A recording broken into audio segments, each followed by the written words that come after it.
रानी कौशल्या इस राज की नौकर बनेगी। द्वार है छोगे चुप चुप नहीं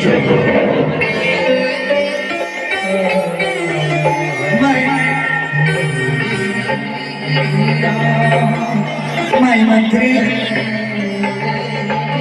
ये आप क्या कह रहे हैं? हेलो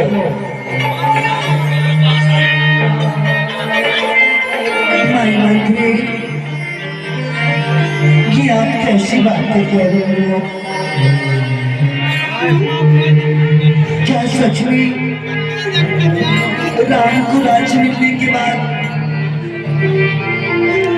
दीदी कौशल्या इस राज की राजमाता बनेगी और मैं इस राज की रौनकानी? नहीं, ऐसा कदा नहीं होना चाहिए। नहीं नहीं, बदल जाइए, ऐसा नहीं हो सकता। मैं ऐसा कदा भी नहीं होने दूंगी। मैं ऐसा कदा भी नहीं होने दूंगी।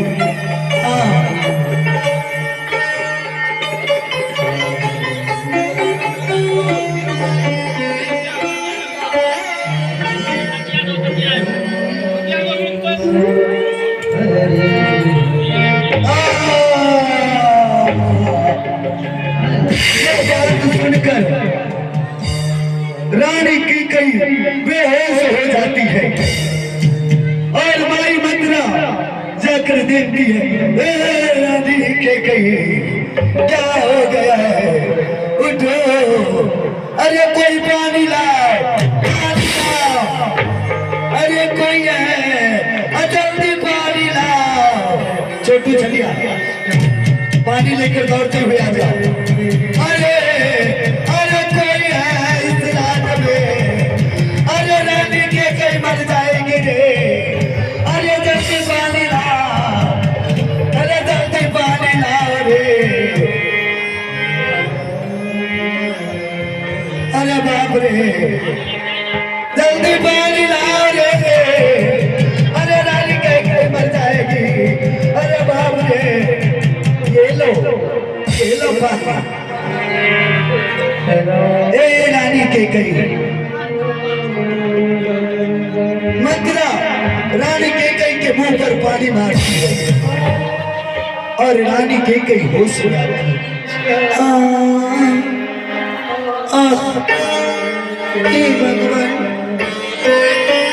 ये मैं आज सुन रही हूँ। माई मंत्री, क्या सच में कल राम का राज्य मिलने के बाद मैं इस राज की नौकरानी बन जाऊंगी? नहीं, मैं ऐसा कदा भी नहीं होने दूंगी। हाँ, चाहे मुझे जो करना पड़ जाए। रानी की कही तुम सही सोच रही हो। सुनो, अगर तुम इस राज की राजमाता बनना चाहती हो तो मेरी बातों को ध्यान से सुन ले।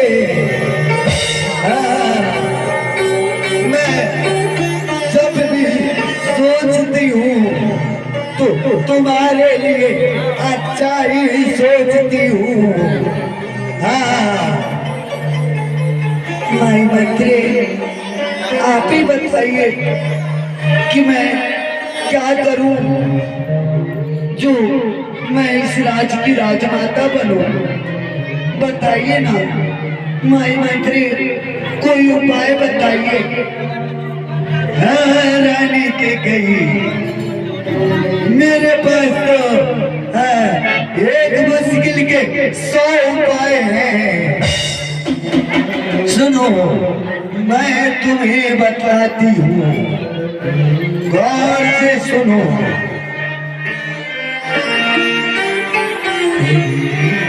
रानी की कई की बात को याद करो। जब महाराज दशरथ देवासुर संग्राम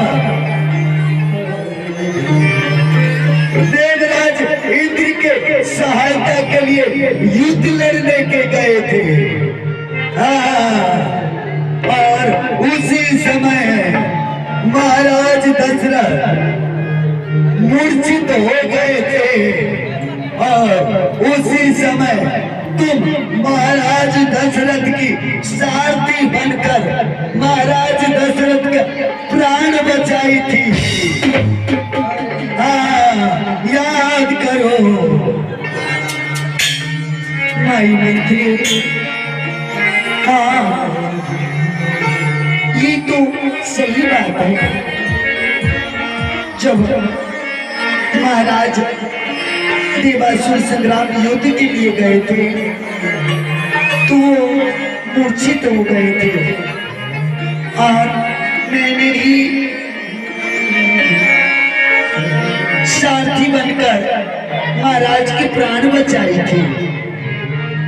रानी के गई उसी समय महाराज दशरथ ने आपको 2 वरदान देने का वचन दिया था। याद करो। हाँ माई मंत्री, ये तो बिल्कुल सही बात है। महाराज ने मुझे 2 वरदान देने का वचन दिया था, लेकिन मैंने तो उन्हें मना कर चुकी थी। मैं महाराज को बोली थी कि महाराज जब समय आएगा तब मैं मांग लूंगी। रानी के गई, अब वो समय आ गया है। अब मैं जो बताती हूँ मेरी बातों को ध्यान से सुन ले। कहिए माई मंत्री, आप जो कहेंगी मैं आपकी हर बात का पालन करूंगी। रानी के गई, अभी तुम यहाँ से जाकर कोप भवन में चली जाओ। कोप भवन में जाकर तुम अपने सभी वस्त्र आभूषण उतार कर पूरे कमरे में बिखेर देना है। और जाकर बीच भवन में बालों को बिखेर कर लेट जाना। माई मंत्री, ये मैं अपनी सारी आभूषण उतार कर कोप भवन में लेट जाऊंगी, उससे क्या होगा? हे रानी के गई, यह बात महाराज दशरथ को पता चलेंगे तो महाराज दशरथ दौड़ते हुए तुम्हारे पास आएंगे और तुमसे पूछेंगे कि किस कारण से तुम कोप भवन में लेटी हो। और तुम उसे कुछ जवाब नहीं दोगी तो उसे अवश्य मालूम होगा कि रानी के कई को किसी चीज की कमी हुई है। हाँ, जब महाराज सभी बात पूछेंगे तो अंततः तुम एक ही बात उनसे कहना कि महाराज, अगर आप मेरे लिए कुछ करना चाहते हैं तो सबसे पहले आप हमें वचन दीजिए।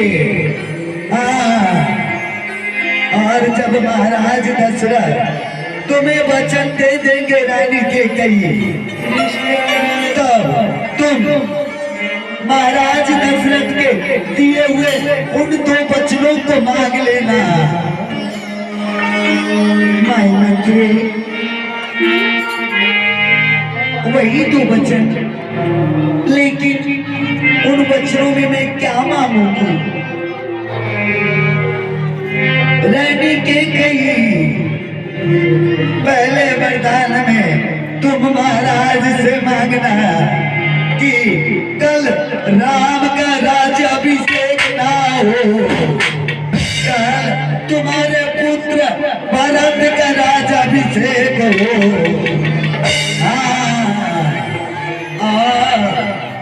दूसरे वरदान में महाराज से राम को 14 वर्ष के लिए वनवास मांग लेना।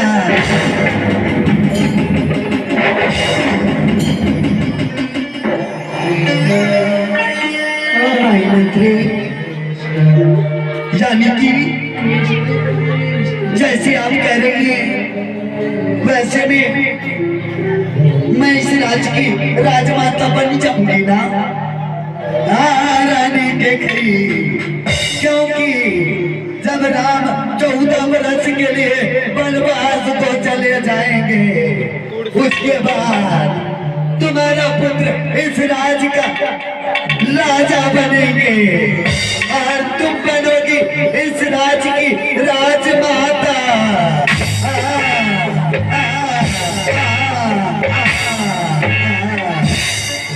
रानी के कही, इससे सांप भी मर जाएगा और लाठी भी बच जाएगा।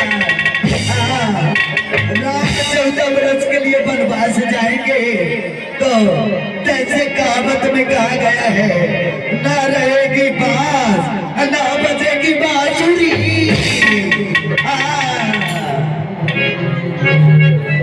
ठीक है, जाओ रानी के कही, जाओ अभी के अभी कोप भवन में लेट जाओ, जाओ जाओ।